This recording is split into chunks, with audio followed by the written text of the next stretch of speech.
This book was so beautiful, I think I'll actually have to hold off on my next read for a little bit. On Earth, We're Briefly Gorgeous by Ocean Vuong. I'm rating it 5 out of 5 stars. I absolutely loved it. This book is a letter written from a son to his mother, a letter in which the mother will never be able to read.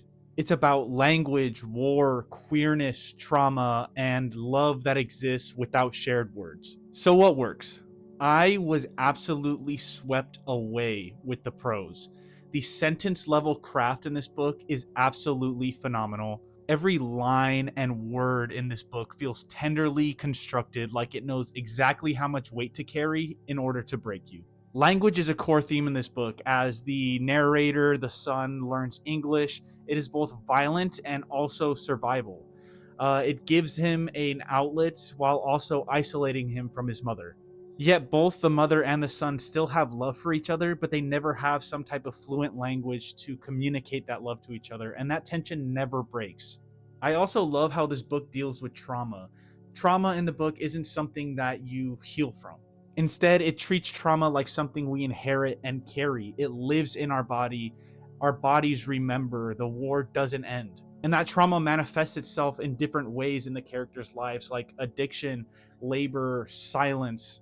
Which brings me to my next point is this book never separates violence and tenderness, which makes it really real and impactful. Love exists alongside the harmful and violent tendencies that humans have, and it doesn't apologize, excuse it, or oversimplify it. It just is.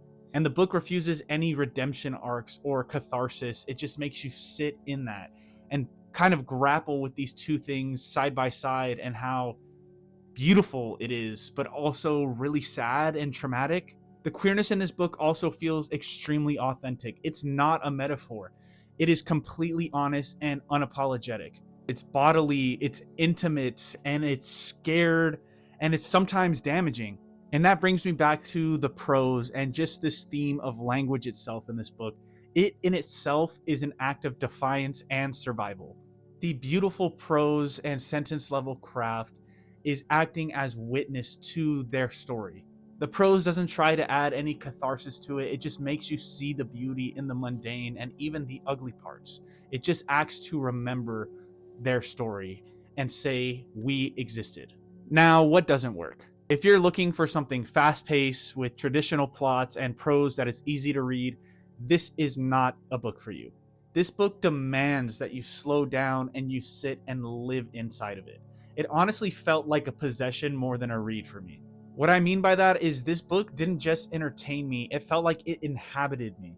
I mean, I finished this with goosebumps. I needed silence and still do. I'm not sure I can start my next read after this. And I know for sure it's going to change how writing in other books sounds to me. Now, who's this book for? If you love literary fiction and beautiful prose, you will absolutely adore this book.